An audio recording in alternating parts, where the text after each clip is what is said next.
Alhamdulillah ini TC Barhe sekarang sudah berumur 12 bulan dari pengambilan. Ini DPD ya, DPD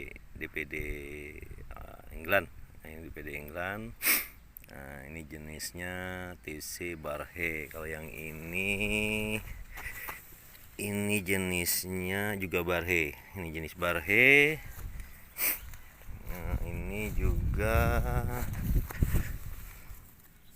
Barhe. Kita kemarin pindah dari Torpedo bulan 9 2019. Jadi kalau dia umur 6-7 bulan kemarin kan kita tambah dengan bulan 9, kita pindah ke sini 9, sekarang bulan 7 berarti 14 bulan ya. 14 bulan umurnya. 14 bulan. Yang ini juga Barhe. Kemarin dia datangnya itu agak sedikit stres. Alhamdulillah sekarang sudah mulai agak penampakan pecah daun, kemudian mulai nampak lah figur tanamannya. Nanti kita pompa supaya dia bisa agak lebih besar, agar umurnya itu sama dengan figur tanamannya. Kalau ini juga Barhe.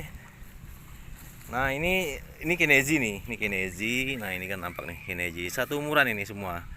Ya, target kita sebenarnya sih kalau bisa yang Barhe ini, kalau dia figurnya sudah kuat, kita mau uji juga. Nah, cuma kan permasalahannya barang mahal, tentu ada sedikit perhitungan yang matang untuk bisa melakukan uji di umur 14 lah ya sekarang ya, 14 ini. Nah, kita tunggu 3 bulan lah. Besarkan batangnya, kita uji. Nah, inilah bedanya saya dengan mungkin kawan-kawan. Saya agak berani orangnya, tidak peduli mahal ataupun apa. Kalau saya punya keinginan pasti saya kerjakan. Nah, ini juga, ini Barhe juga nih, sama ya, Barhe. Nah, ini juga Barhe. Nah, ini apa nih TC-nya nih? Nah, ini Hasawi ya. Nah, ini Hasawi juga. Nah, ini apa ini ya? Ini Kinezi. Itu ada Red Barhe sana satu. Ini juga Kinezi. Nah, ini Fat agak lebih besar dia. Fat agak lebih besar.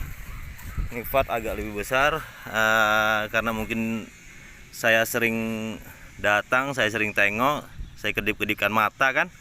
Mungkin dia karena kedipan mata, karena dia tahu dia perempuan, kita kedipi sama kita laki-laki yang ganteng, gagah dan cakep lah pokoknya. Makanya dia agak cepat besarnya.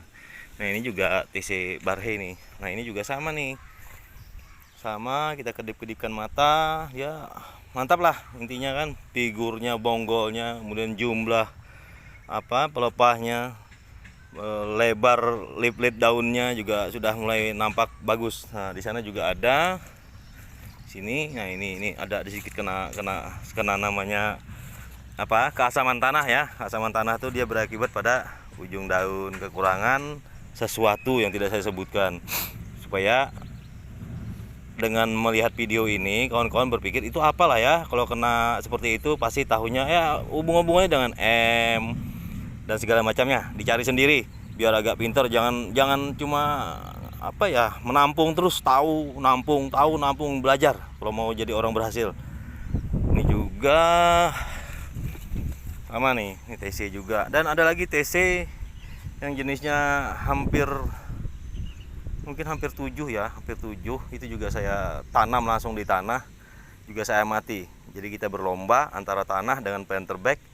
Kita treatment dengan perlakuan yang berbeda, dengan ukuran kehati-hatian, dengan ukuran keilmuan. Kita mengharapkan ini nanti menjadi acuan. Nah, misalnya nih nanti bisa berbuah di dalam pot, ya tidak perlu repot. Namanya juga kita kadang tidak punya lahan ataupun sekedar hobi hanya ingin melihat buahnya di depan rumah 2 pokok pun nggak masalah. Tapi kalau kita sendiri adalah orang yang hobi punya kebun, karena kita terbiasa 20 tahun bekerja di kebun dengan suatu manajemen yang ketat.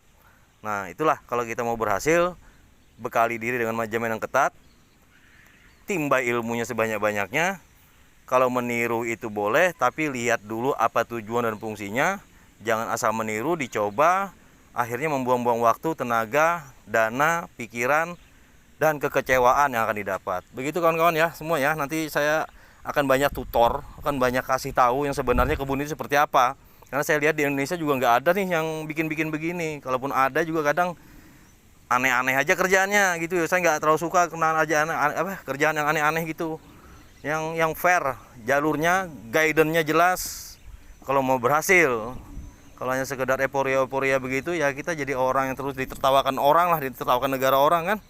Ya begitu kawan-kawan ya. Itu dulu, nanti setiap minggu insya Allah saya akan kasihkan upload video tutor untuk kawan-kawan pahami, untuk kawan-kawan mengerti bahwa budidaya itu asik, budidaya itu menyenangkan. Nah, intinya adalah di hati kalian harus senang dulu, mencintai atau tidak. Kalau hanya mencintai nilainya adalah nilai daripada profit yang dicari, ya udah tinggalkan saja, nggak usah lah. Anda jadi pedagang saja sudah, jadi pedagang atau jadi apalah, intinya jangan jadi orang kebun. Karena saya pikir beberapa orang saya amati karakternya bukan orang kebun, tapi karakter marketing, jual beli dan segala macamnya. Kalaupun ada juga yang punya kitab itu karakternya nggak cocok jadi orang kebun. Itu ya. Assalamualaikum warahmatullahi wabarakatuh.